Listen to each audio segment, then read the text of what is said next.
third one is, I think it's Bella and the Dragon. Is that Bella and the Dragon in the Catholic Bible? It is. It is. It's part of. So it's part of Daniel. So it's third. It might be second Esdras then. Isn't there a fourth Maccabees as well? There's also four. See, that's part of the problem. But a lot of Orthodox Bibles don't have four Maccabees. So it depends on how you count. And Like the Psalms, right? yeah, and the Psalms, and I'm sure you have the Epistle of Baruch. So anyhow, there is a difference, and I figured that I guess the difference is that when the canon was made at Trent, those were those 46 books, and we don't have an official canon. So there's no official count. So some Bibles have those other books, and some don't. Do modern Greek Orthodox use Bibles in modern Greek, or is it more like Greek from biblical times? Well, the Greeks are very proud of the fact that they have the original Greek. And the fact is, a lot of them use the original, but there are translations into modern Greek, and that was very controversial. That's only very recently that they have translation in modern Greek. And around 1901, there were the first efforts to translate the Bible. And this is really ironic, because these are the people who believe in translation. The Orthodox believe in translating, but for the Greeks, no. Okay? It had to be in the original. And there were riots that broke out, and people died over this. They were called the Gospel Riots. And people rioted over the translation of the Bible.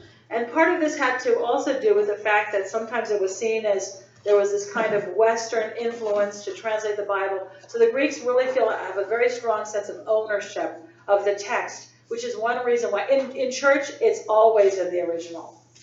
But ordinary people will read it, excuse me, in modern Greek. A dynamic question. Which is more accurate, peace on earth, goodwill to men, or peace on earth to men of goodwill? Do you have the Greek text in front of you? I didn't think to bring my Greek Bible.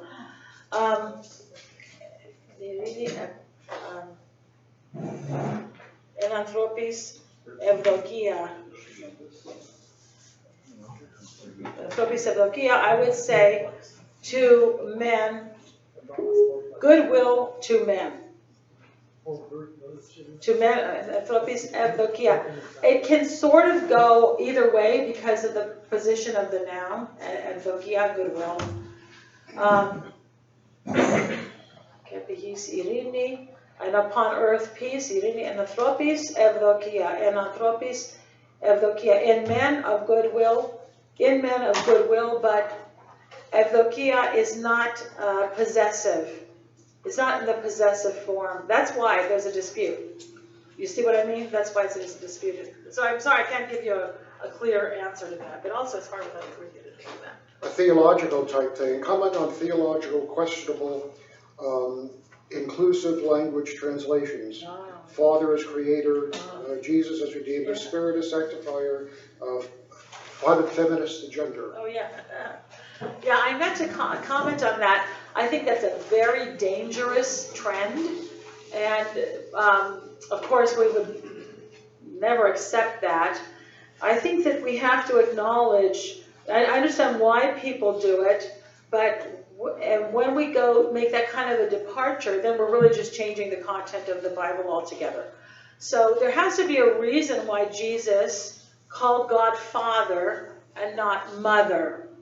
And I don't think it was just cultural. There's clearly something meant by the fact that we call God Father, and God the Father is not a male, so it has nothing to do with gender. So God is Father because He's strong, because He's the head, because He's the provider, because He's the protector. So that is giving us a different understanding of God than to call God Mother. So I don't think it's interchangeable. Or calling Him Creator. First of all, for Christians, the Creator is the Son. And the Son, all things were made through Him. It's not with the Father, Creator, Redeemer, Sanctifier. That's really limiting the roles of the persons of the Trinity to kind of one thing. And all the actions of the Trinity are done in concert.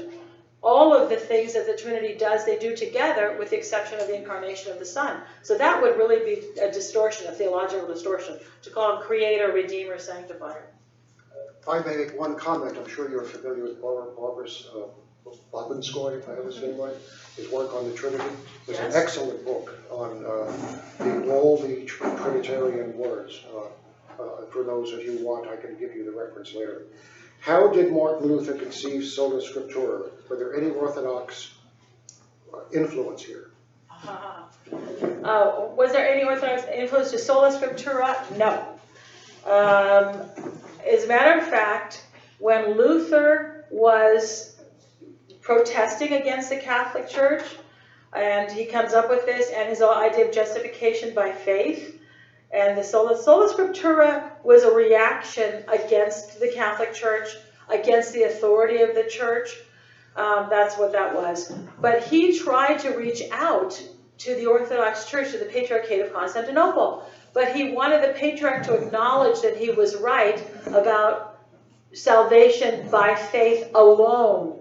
And since the Patriarch said, no, we don't believe that, he kind of wrote them off as just as corrupt as the Catholic Church, so he wanted nothing to do with them. So that's what happened. So he comes up with that because it's a reaction against authority, church authority. Along the lines of translations, what English translations would you recommend to a non-scholar, i.e. does not read Greek or Hebrew, and why? Direct us to useful resources like websites that would be welcome. All right. I'm asked this question a lot, and I feel very uncomfortable with it for this reason. My personal opinion is the best Bible is the one that you will read. That's really true. Because growing up, I read Good News for Modern Man, which is like terrible, but I read it. Okay? So as long as you recognize that, because I couldn't, it was simple, it was basic, high school and things like this. And Jerusalem Bible, which was kind of easy to read because I went to OLP, it was a Catholic high school. If I tell you, the standard in the scholarly world is the Revised Standard Version, which you almost cannot find. Okay, because now they have the New Revised, which has the New Revised has the more gender-inclusive language, which most of us really cannot stand. So the Revised Standard Version is really in English probably the most accurate. But every translation has its flaws. That was what I was trying to tell you. So the New American Bible, which is an excellent Catholic translation, also has its flaws. So what are you going to read? The Protestants like the New International. I've used New International in my classes. I've used the New American because they all have their assets and they have their liabilities. So if I tell you get the Revised Standard and you don't understand it, what good is it to you? I would definitely advise against the King James, because it's just too hard to understand. And I would advise against something like the New Living Translation or the Living Bible, because these are really more of a paraphrase. It's okay if you recognize that what you're reading is a translation, and you might not be getting the whole story. Or you might be getting an impression that's really kind of skewed toward one idea or another. So what can you do? Let's say you're very interested in a particular verse, and what does it mean? And you're not a scholar. There are websites like the Blue Letter Bible. Blue Letter Bible and other websites have all the different translations. So I can look up a passage like any verse, it'll tell you, and it will ask you what translation or what version. Translation really, it refers to the language, and version refers to how you express it in that language. So they have they've got like 16 different versions, and you can look at the way it's expressed in all those different versions. You can click on a word, and it will tell you the meaning of the Greek word. So there are a lot of resources today. I use that one. I think it's pretty handy, and it's pretty balanced, blueletterbible.org. So that helps you to understand what the nuance of the Greek is. But I think that's, did I answer everything? Well. Yeah, the Douay Rheims was a reaction to the King James, and it's fine too. Every Bible has its limitations. And so what are you going to read? If you really are reading for inspiration, just pick whatever you feel comfortable with. But if you're really a serious student of the Bible, then you want to do something more like the Revised Standard Version, but recognizing that it's not perfect either. I have a question now. But most Bible today we delete a lot of versions of them, like New Jerusalem, Catholic Bible, International Bible. What about? They delete like over 40 verses and over 6,000 words been changed in this Bible you mentioned. In the manuscript tradition, you said that they've deleted verses from the Old Testament? No, from the New Testament. They deleted verses from the New Testament? It depends on what passage you're talking about. Sometimes, usually they're not deleted. It's something like, let's say the story of the adulterous woman. Okay, the very famous story about the woman they were about to stone her. Well, that's not really original to the Gospel of John. So sometimes it's absent, sometimes it's there, sometimes it's in a footnote. I don't know of any that deleted thousands of words or verses. I don't know.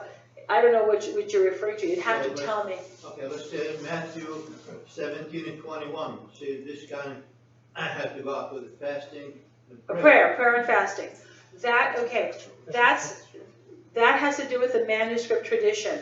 So when Jesus heals the epileptic demoniac, he says, and the disciples say, why couldn't we cast it out? And just one of my husband's favorite complaints, by the way.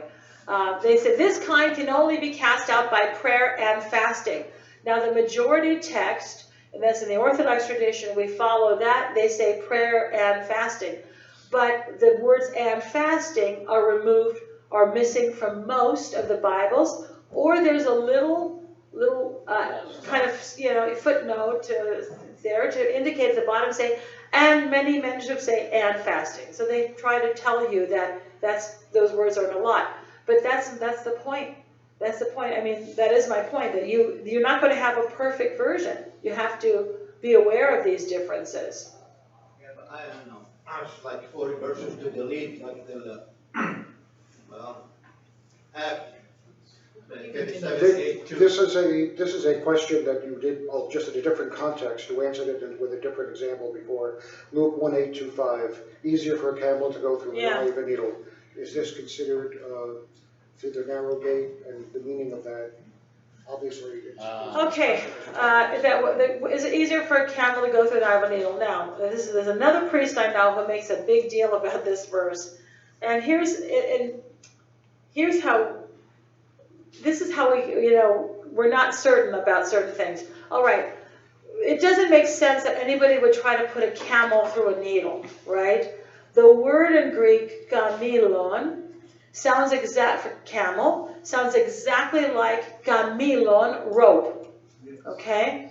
It's the same exact word, only spelled differently, because the E sound is very dominant in Greek. You can make an E with an eta, iota, epsilon, iota. There's all different ways to make the E sound. It's spelled exactly the same. So what does this mean? Some people have suggested that there was a small opening in the wall that a camel could not go through, but a donkey could, and they called that the eye of the needle, and that's what Jesus was referring to. But other people say that it was a rope. You can't pass a rope through the eye of a needle. Now the problem with that, and that would make perfect sense, but it has to do with, the problem with that is we don't have any early manuscripts with the spelling that reflects rope, okay? Later manuscripts did, because somebody said, you know what, it doesn't make sense that you put a camel through a needle. This scribe must have spelled it wrong, so they changed it. So some manuscripts do say rope in Greek, but I mean, because it's still in the Bible as a camel, because the earlier manuscripts have it as camel, not rope. So that's a question for the textual critics. Somebody had to decide what word was correct, and they still have camel, maybe because it's so famous. Is there any historical data which may explain why Catholics did not include all 10 Deuterocanonical books at Trent? St. Jerome. Yeah, because that was this Latin standard for whatever reason. For whatever reason, it was kind of standardized. You see, the fact that Jerome sort of standardized the Bible, it allowed for a certain body to be already ready for canonization or already recognized as a unit because it was copied like that. Whereas the Greek, you have all these different manuscripts and they didn't have any councils to decide, so there was no standardization. So it seems that those were the ones that were kind of in use in the Catholic Church. So by the time Trent came along, they didn't remove any, that was just what had been their common usage. You had discussed that Orthodox had been slow to develop a definitive text. Can you comment on the emergence of the authorized, I presume, version, Revised Standard, I presume, Ecumenical Patriarch Greek New Testament and 19204. Oh, yeah. The inspiration for such a movement towards these things. Yeah, because we recognize that we really should have a standard text. So there was a movement, look, 1904, do we have one yet? No. Okay, there's just, it's very slow to come about, and the Orthodox have been, even at the time, when they started this 1904, most of the Orthodox Christians were under Ottoman rule, including Greece. So part of our problem is that a lot of these developments that took place in translation and manuscript, in the sort of standardization of the text, that happened in Western Europe, when Western Europe was free. And the East was under Ottoman Turkish occupation and other kinds of Muslim rulers. And then, of course, then you had in Russia and in the Eastern Bloc countries, you have communism. So we have not been in a position. There were no printing presses in Greece until the 20th century. You couldn't print something, well, 1880s in Athens. So, how are we going to do this work, which is very tedious and time-consuming, when we're not even free to worship? So we don't really stand in a position to compare ourselves to what was happening in the West, because we're way, way, way behind the curve because of our historical circumstances. That's really what it comes down to. I've come across this myself with different verses having different numbers. Did the current standard numbering and paragraphs in the Bible come about in the Protestant Reformation? Did the current come about in the Protestant? Actually, it was after that, and it was, I think the chapters were in the 1500s, and I think they were done by a monk, so they couldn't have been Protestant. In the 1700s, I think we have the verses. And there was some standardization, but there are some differences in the way they number the verses, but for the most part it was a result of it. It was just for easy access so that we all can refer to the same verse. They were done by monks, so it's not a process. In addition to accuracy and dynamic translations, could you comment on the added difficulty of the use of scripture in hymnography, poetic, singable texts, etc.? I'm not really sure what you're asking. The use of scripture, I think we have to be careful when we translate hymns into English that we're faithful to the context and the content, and that we not change it. I get annoyed at church sometimes. I'm hearing things like, and I know it's not right, like even in St. Spiridon, their church hymn says, it ends with, you give us healing to everyone. That's not what it says. You heal all kinds of sicknesses. And I don't know how they ended up with healings for everyone. And it just annoys the heck out of me. And we can't just change the words of our hymns, because the words are theology. So we're not free to just change them. That we do want our hymns to be poetic, but I think it's important that we remain very vigilant, because they are expressing theology. And that's, I don't remember, is that the question? Yeah, I think you answered. I hope so. I hope that. Sorry, yeah. Now, two questions from left field, so to speak, but they do with text. Okay? Right. Your opinion? I'm not an expert. I know, but it does deal with, we might consider manuscripts or something like that. Your opinion on the Muslim refusal to translate the Quran. That's very interesting. Now, here's the thing about the Muslims, and you can file this away in your mind. They believe that their text is sacred and perfect. And of course, that's not the case, because remember, Quran means to recite. So the Quran was originally passed along orally before it was written down. It's kind of poetic. Passed along orally, and then it was written down. And when it was written down, do you think that every copy was exactly the same? No. They had a lot of manuscript variations, and they didn't like that. They were very uncomfortable with that. So they chose one standard text and they destroyed the rest. That's why they have a standard text of the Quran. I don't think it's a good idea to require a sacred text to be in a particular language, but that's their tradition, and I guess it's going to stay their tradition. But the point is this idea that the Quran is perfect and it was preserved perfectly, that's a falsehood and a fallacy that I think some Muslims know, but most of them don't. They just think God just recited it, Muhammad wrote it down, and it's perfectly preserved exactly the way it is. So. Can I deviate from the rules? Yeah, ask a please. question on that?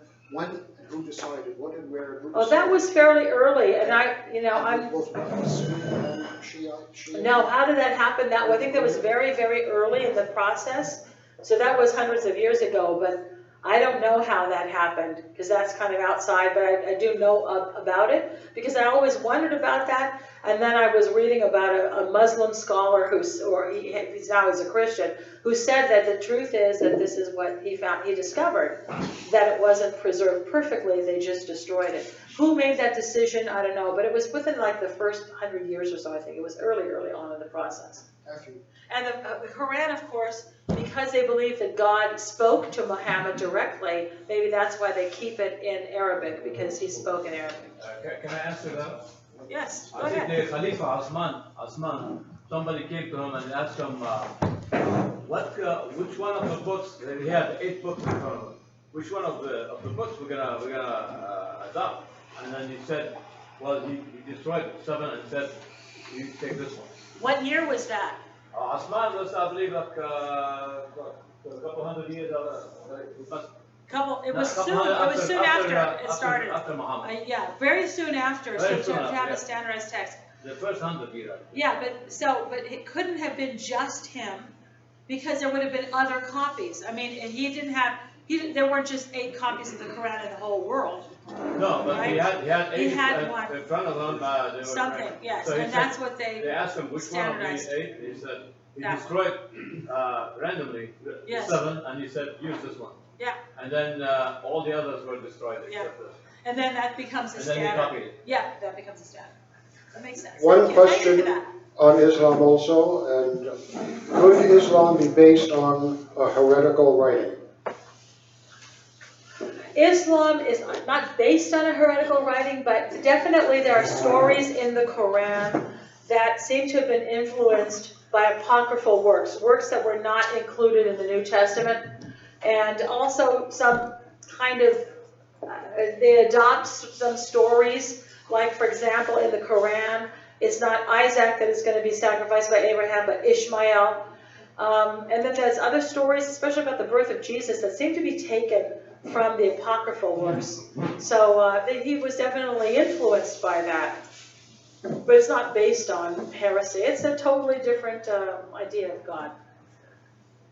We have a moment or two, so I'll put this question in here. It's not really pertaining to Scripture per se, but what was the Council of Trent, and what was the purpose of such a council? That could be summarized easily. I'm sorry that I didn't explain that. The Council of Trent was the Catholic Church's response to the Protestant Reformation.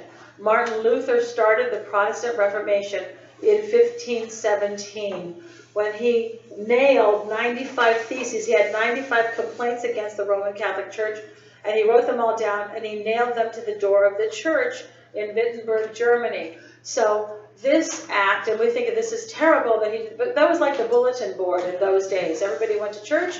If you had an announcement to make, you put it on the door of the church. So, okay, that was kind of normal.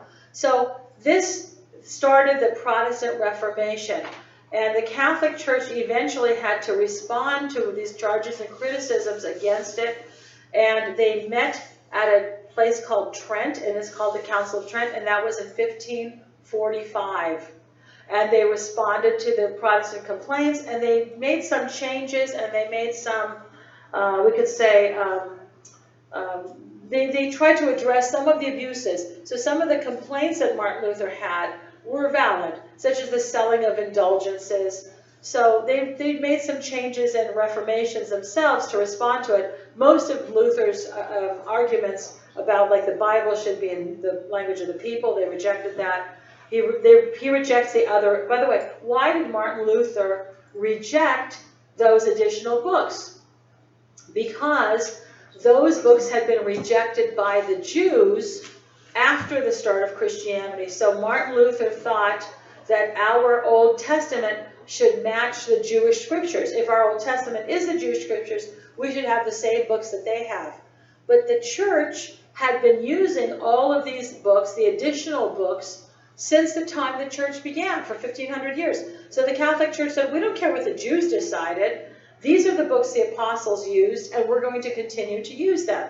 So that was their response. But the Catholic Church, the Church of Trent, the Council of Trent is very important in Catholic history. I should have not assumed that people knew it.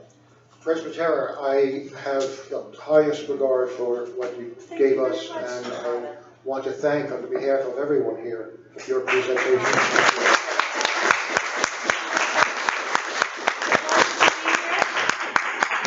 It's always a pleasure to be here. Thank you very much. Please excuse me, I cannot stay for the business meeting, but thank you for having me, and I hope to see you again sometime soon. Thank you again. We will begin our business meeting, let's say, in about 5 minutes. It will not be long. If you want to take a break now, another very, very short break, and then we will have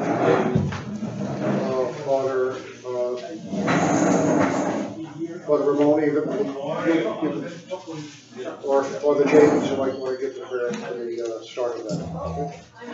And once again, I encourage you, if you want to stay for the business meeting, you could actually become a member of our Society of St. John Chrysostom Western Region. Okay? And it's partially tax deductible, am I correct? Yes. Bob, and it's $50 for a year. Okay?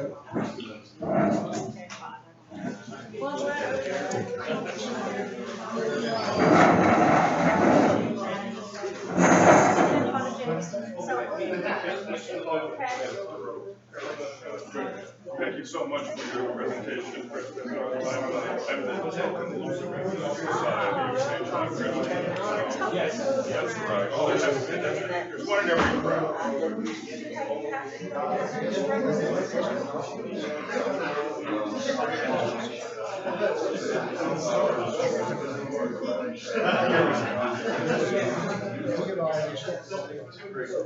Oh, so we thought I've